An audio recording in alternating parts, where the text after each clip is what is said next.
तीसरे विश्व युद्ध का एक और फ्रंट खुलने जा रहा है। इस फ्रंट का नाम है कोरियाई प्रायद्वीप। दक्षिण कोरिया इस वक्त बहुत डरा हुआ है।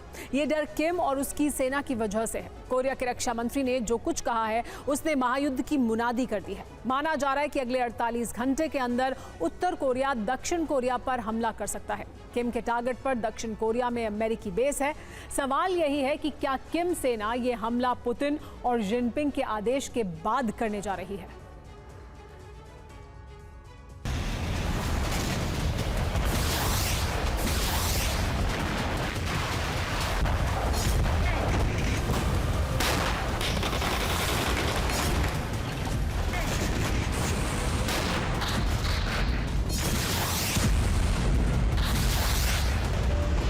कोरियाई प्रायद्वीप में अगले 48 घंटे बहुत भारी हैं।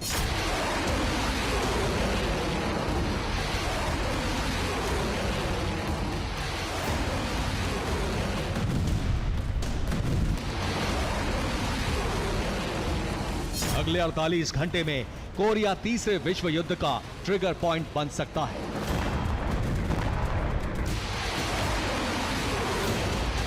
दो दिनों में यहां बहुत बड़ी जंग छिड़ सकती है।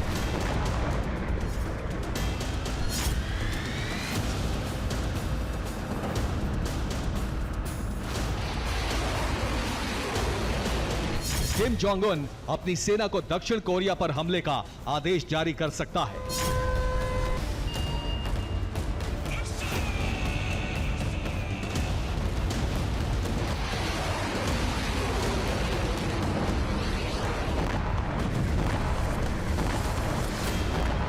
अगर ऐसा हुआ तो कोरियाई प्रायद्वीप में महायुद्ध का विस्फोट हो जाएगा।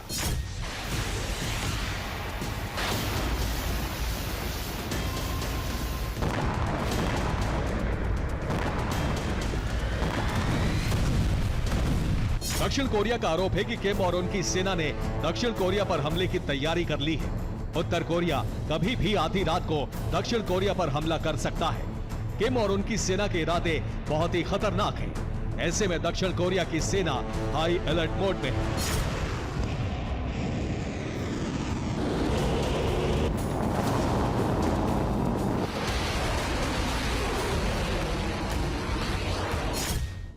माना जा रहा है कि दक्षिण कोरिया में किम के टारगेट पर अमेरिकी सैन्य बेस है।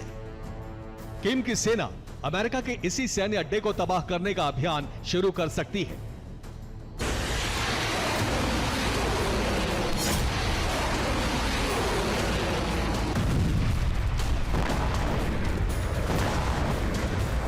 दक्षिण कोरिया के रक्षा मंत्री शिन वॉन शिक ने अपनी सेना को आगाह किया है कि उत्तर कोरिया की सेना सियोल पर किसी भी वक्त हमला कर सकती है। अमेरिकी राष्ट्रपति चुनाव में बाइडेन के पीछे हटने के बाद अब मुकाबला कमला हैरिस और ट्रंप के बीच है। ट्रंप की इस चुनाव में जीत हुई तो वो पूरे सिस्टम को बदलने का प्लान तैयार कर चुके हैं। इसे नाम दिया गया है प्रोजेक्ट 2025। देखिए क्या है ट्रंप का ये plan. She can never ever be trusted. She can't be trusted. I know Donald Trump's type.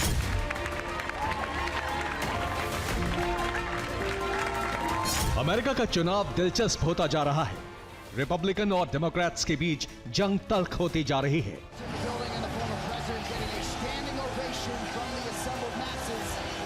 Republican उम्मीदवार ट्रंप की जीत की उम्मीद बरकरार है और डेमोक्रेटिक पार्टी की संभावित उम्मीदवार कमला हैरिस पार्टी की उम्मीद बनती दिख रही हैं।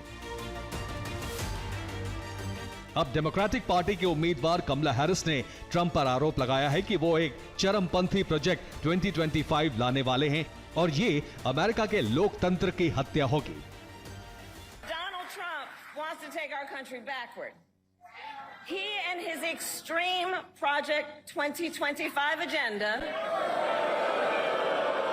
will weaken the middle class. Like, we know we got to take this seriously. Can you believe they put that thing in writing?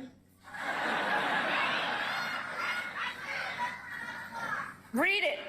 It's 900 pages. Kamala Harris 900 पन्नों के जिस मसौदे की बात कर रही हैं, वो असल में 922 पन्नों का है और इसे प्रोजेक्ट 2025 कहा गया है, जिसे ट्रंप की विचारधारा की स्थापना का दस्तावेज माना जा रहा है। प्रोजेक्ट 2025 में आखिर है क्या? तो अमेरिकन मीडिया ने इन दस्तावेजों को पढ़ने के बाद जो खबर प्रकाशित की है उसके मुताबिक ट्रंप अमेरिका के सिस्टम को बदलने का प्लान बना चुके हैं।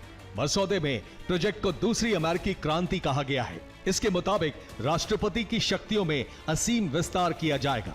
अमेरिकी शासन व्यवस्था के 50,000 सरकारी कर्मचारियों को हटाया जाएगा। इन कर्मचारियों की जगह ट्रंप की विचारधारा में भरोसा रखने वाले लोगों की तैनाती होगी। मसौदे में ट्रंप सरकार के 180 दिनों का एक्शन प्लान तैयार है। इसमें LGBTQ के अधिकार कम करने के बारे में लिखा गया है और महिलाओं से गर्भपात का हक वापस लेने समेत ऐसी नीतियों का जिक्र है जो ट्रंप की सोच से मेल खा। ये मसौदा अमेरिकी think tank the heritage foundation ने तैयार किया है और इसमें ट्रंप नीतियों के समर्थकों के विचार भी शामिल हैं।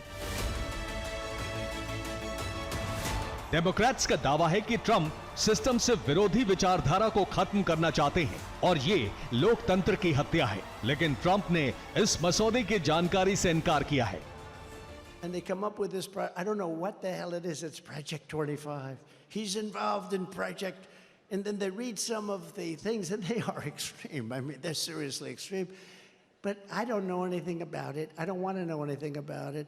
But what they do is misinformation and disinformation, and they keep saying, he's a threat to democracy. I'm saying, what the hell did I do for democracy? Last week, I took a bullet for democracy. What did I do against democracy? Democrats राष्ट्रपति Trump के खिलाफ project 2025 को चुनाव का सबसे बड़ा मुद्दा बनाने पर तुले हैं और कमला हैरिस का ये दाव काम करता नजर आ रहा है। सर्वे में ट्रंप समर्थन के आंकड़े घटते जा रहे हैं। रॉयटर्स इप्सॉस के 22 और 23 जुलाई के पोल में राष्ट्रपति के तौर पर अमेरिका के 42% लोगों ने डोनाल्ड ट्रंप को पसंद किया है, तो उनसे 2% ज्यादा 44% लोगों ने कमला हैरिस का समर्थन किया है। सुपर प्राइम टाइम में आज के लिए इतना ही। आप बने रहिए TV9 भारतवर्ष के साथ।